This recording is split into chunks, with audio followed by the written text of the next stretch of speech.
I'm so excited about my super weapon that will take over Boom Beach that I wrote a song about it. And so the courier who had cheated death in the cemetery outside Goodsprings cheated death once again, and the Mojave Wasteland was forever changed. The new California Republic celebrated its second victory at Hoover Dam, establishing definitive control over the entire Mojave Wasteland. Soon after, they negotiated terms to annex the Strip, Freeside, and many surrounding communities. The Mojave Wasteland, at long last, had entirely fallen under the NCR's banner. The Courier, fair and even-handed in his dealings throughout the wasteland, was honored by the NCR for his support of the military at Hoover Dam. He was presented with the Golden Branch, the highest civilian decoration given by the Republic. Tabitha and Rhonda went east, through Caesar's Land. Occasionally, tales of their exploits found their way back west, though few believed them. Eventually, the stories concerning the duo were collected and published, and proved to be quite popular with children. Invigorated by his travels with the Courier, Raul once more took up his guns in memory of his lost Rafaela. Soon after, the Mojave was filled with tales of the ghost vaquero who hunts down those who prey on the weak. With the help of the gunrunners, the Boomers developed a healthy trading relationship with the NCR. Eventually, the Boomers began wandering out into the wasteland while still preventing outsiders from entering Nellis. The Brotherhood and the NCR in the Mojave Wasteland declared an official truce, despite continued hostilities between the two in the west. As per their agreement, the NCR handed over all suits of salvaged power armor, and in return, the Brotherhood helped patrol I-15 and Highway 95. Despite her departure from the group, the Brotherhood's peace treaty with NCR came as some relief to Veronica. Though she remained friendly with surface patrols, she was never again permitted to enter the bunker she once called home. Fearing for the safety of anyone she associated with, she continued her solitary life as a scavenger.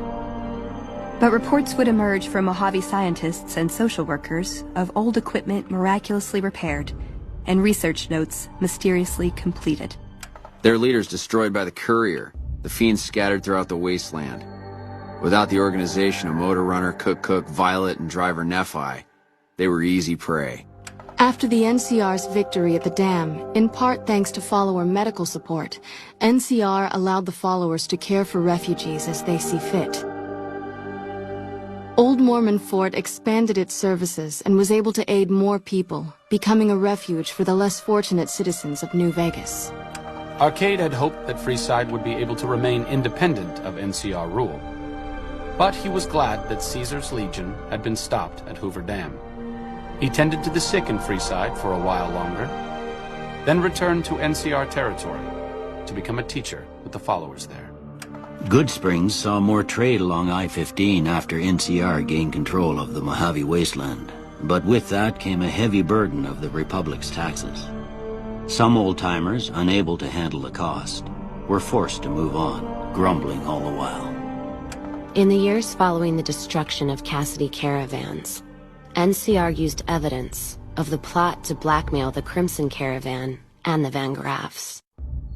NCR enacted strict trade laws with little resistance, strengthening their supply lines and their position in the Mojave. Both the Van Graffs and Alice McLafferty were removed from their post in the east. During their trek west, however, their caravan was wiped out by raiders using advanced weaponry and military tactics. No cargo was taken.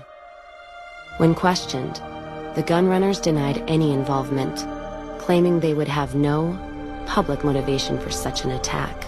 Cass survived to see the NCR flag flying proud over Hoover Dam, and thought for a moment, this is what a hero must feel like. She was about to tell the Courier not to get too proud of himself. Then she figured, he knew that already. That night, Cass kicked in the door of his room to celebrate, only to find the man on the bed was an NCR soldier whose barracks had been destroyed. He was cute, though, so after having her way with him, she got the hell out, leaving an empty whiskey bottle as a note.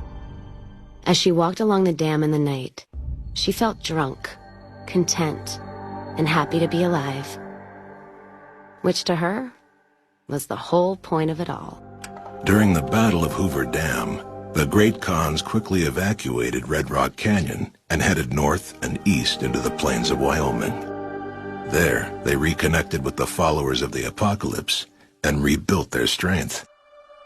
Bolstered by ancient knowledge of governance, economics, and transportation, they carved a mighty empire out of the ruins of the Northwest. Thanks to the Courier and Lily, a cure for the Nightkin's schizophrenia was found shortly after Dr. Henry's experiment concluded. Nightkin and other super mutants in the wasteland flocked to Jacobstown, and the town became known as a haven where a mutant could find peace. Lily continued to take her medicine at half doses, and although she remembered her grandchildren, her mind remained muddled and confused. Eventually, she parted ways with the Courier and traveled west, seeking the remnants of her past. After the NCR victory at Hoover Dam, the temporary truce between them and the Kings blossomed into a full-scale relief effort for the people. While the NCR made repeated entreaties that Freeside join the Republic, the Kings steadfastly maintained their independence. After Ray's brain was transplanted into Rex's cybernetic body, it took Rex some time to adjust to the old scrapyard dog's memories. Eventually, Rex's mind settled peacefully, melding his own memories with that of long travels with old Lady Gibson. Shaped up by the Courier's advice, the Misfits distinguished themselves during the Legion's attack on Camp Golf. Mags was finally promoted to sergeant, and the rest of the Misfits received an official commendation. They continued to serve with distinction for many years. Though Novak was a low-priority target for the Legion, many of Novak's citizens died in its defense. In the weeks that followed, several bright followers returned to Novak to help restore its defenses, allowing it to remain independent of NCR. Looking for a place where he could be of some use, Boone found himself re-enlisting with his old unit. Though his regrets remained in his thoughts, they coalesced into a purpose, and Boone embraced it. He spent his leave time hunting down slavers in the desert, his first recon beret the last thing they never saw. After Hoover Dam, the leaderless powder gangers at the correctional facility vanished into the wastes, leaving the prison empty. The correctional facility became another abandoned ruin in the wasteland, its carcass occasionally picked over by enterprising prospectors. After the Vault 19 powder gang surrendered to the NCR, they were reincorporated into the correctional system. The NCR did increase their sentences, and they aren't about to take off time for good behavior. Prim Slim proves to be an able-minded, if not able-bodied, sheriff for Prim. And due to his slow speed, some crooks get away without a scratch. But Prim continues to prosper under his watchful robotic eye.